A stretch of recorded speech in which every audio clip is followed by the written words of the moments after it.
Hey guys, this is SpicyBoi Comics coming at you with a brand new review for 2 issues of the Titans Rebirth series written by Dan Abnett with art by Minkyu Jung. I'm not even gonna try to pronounce that again. I am sorry, artist, but your art is quite good, so there you go.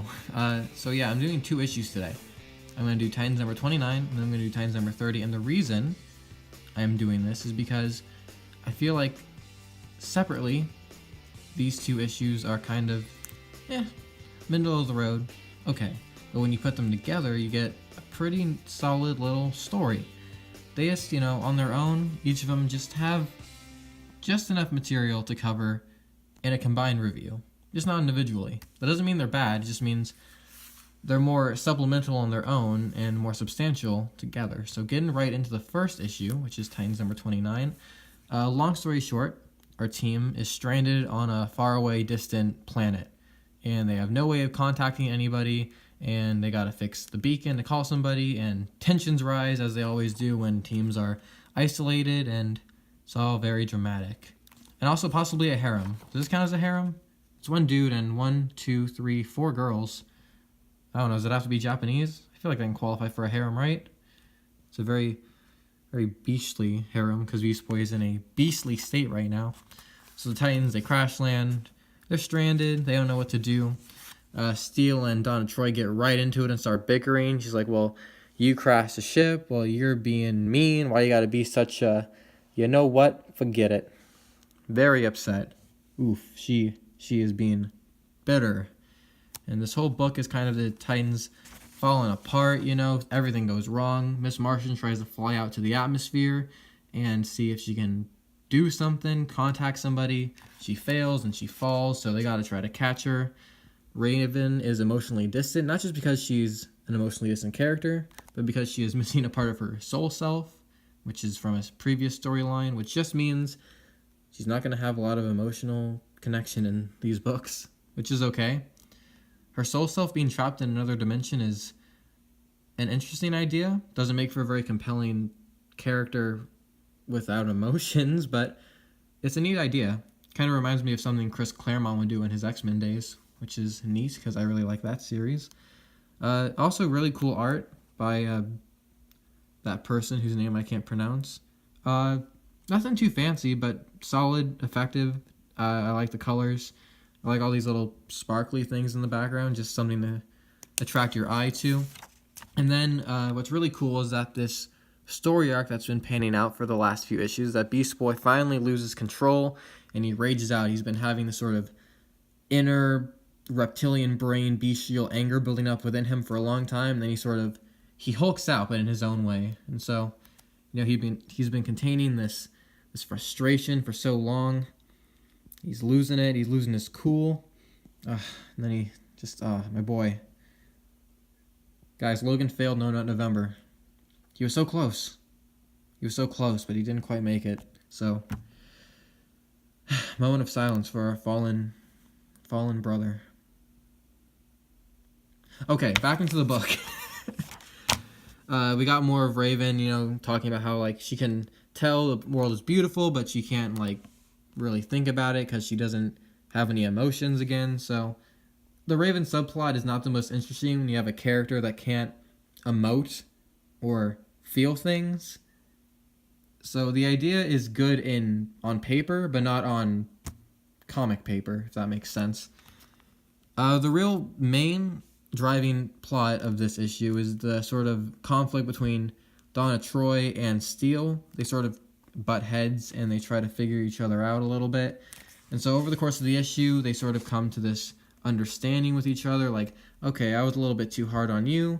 And she's like, well, I could have been a better pilot and not panicked as much. So they come to an understanding. It's very standard superhero fare, especially when teams are isolated, the tensions rise, 2 people have a conflict, and then of course the conflict's resolved at the end. It's very standard for a story like this, but it's serviceable, it's fine. And Dan Abnett is a very solid writer, so a little heavy on the dialogue, a little bit, maybe. You could have trimmed this down a bit, some of these bigger dialogue balloons, but not a chore to read at all, by any stretch of the imagination. All very Nice to read. The dialogue doesn't get repetitive, even though they're sort of talking about the same thing. There's sort of different nuances and angles he comes at it from with both characters, so it keeps you pulled in, it keeps you interested. And so then at the end, Gar, of course, freaks out and there's a fight. He fights everybody. Miss Martian tries to calm him down, doesn't work, and so we get Miss Martian in her white Martian form, and that's sort of what leads us into the next issue. It's Monsters Among Us, because now Miss Martian and Beast Boy are both monsters. And that's where the issue leaves us. Again, okay issue on its own, but much better when you connect it to the other issue. And before I get into this one, quick note, awesome variant cover. I'm blanking on the name of the variant cover artist right now. It is Yasmin Putri.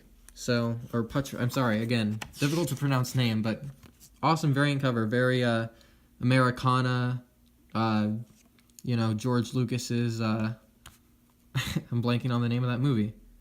Not American Pie. American Graffiti. Yeah, reminds me of that. Good vibes. Good cover, good vibes. And so, continuing the story from last time, we get Miss Martian in her white Martian form. She's freaking out. And so we get just a cool fight between two monster characters, and everyone's trying to figure out what to do. Raven is trying to feel something. Ow.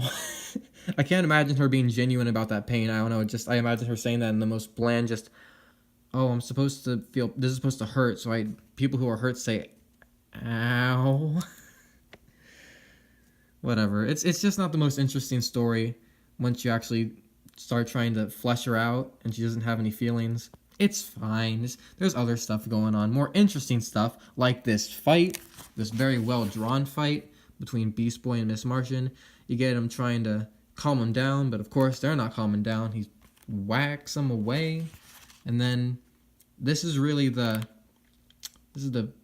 real spicy part of the book. This is the prime spice of this story, where Miss Martian sets up this psionic link with Beast Boy, and she basically opens up to him and relates to him and how deep down, physically, she is more of a monster in appearance, but she sort of explains to him that people will think you're a monster, but it's up to you whether you actually want to be a monster. And by seeing her in this sort of drastic change of appearance, Beast Boy understands, oh, I'm not alone. I can relate to her, and she relates to me. So there's this understanding between them, and even some of the dialogue, which is I wouldn't call it hokey. I'd call it very maybe Claremont-esque, but Dan Abnett makes it work.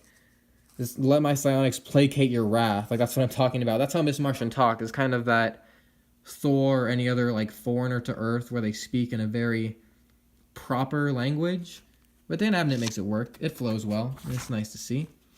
And so that emotional tension between these two characters is very palpable. And look at that arm. Oh, it's like the size of his head. Look how thick that bicep is. I don't think this is the first time Beast Boy failed No Nut November. Am I right? I mean, woo! That's extra thick. That arm has been doing some things.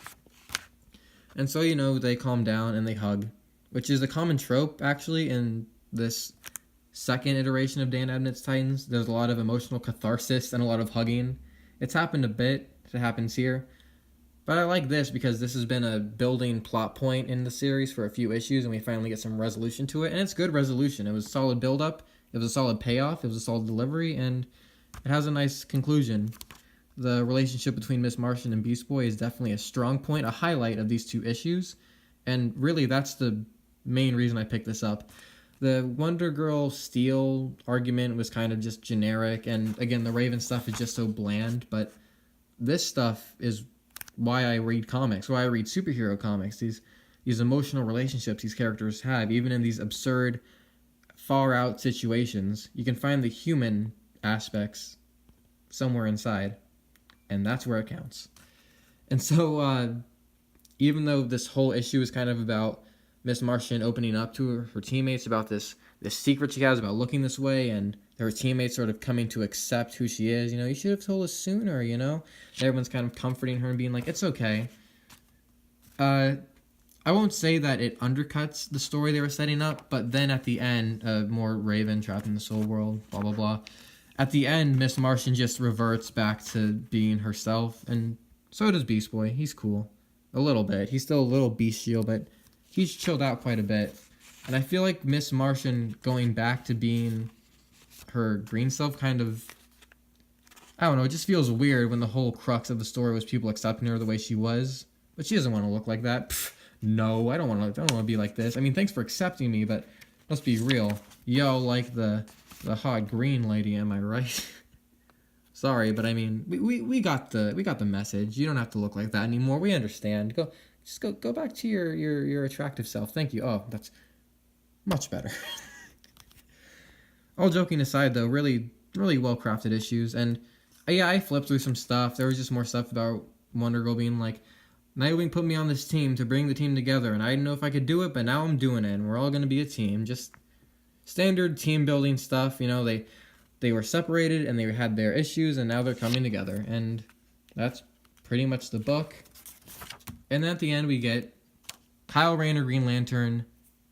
Yes.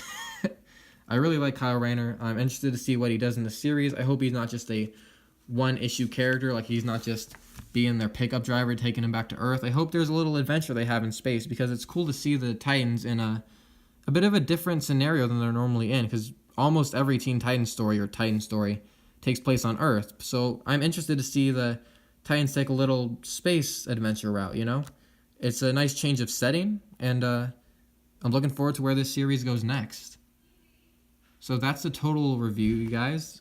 Titans number 29 and 30. Highly recommend picking up both of these issues together. Not separately, but together. Really worth checking out. And that's the review. So I hope you guys enjoyed it. I hope maybe you'll give these issues a chance like I did, because they are stronger together than they are apart. But when they're together, it is on point. So I'd like to thank you all again for watching, and I'll see you guys hopefully in the next review. Later.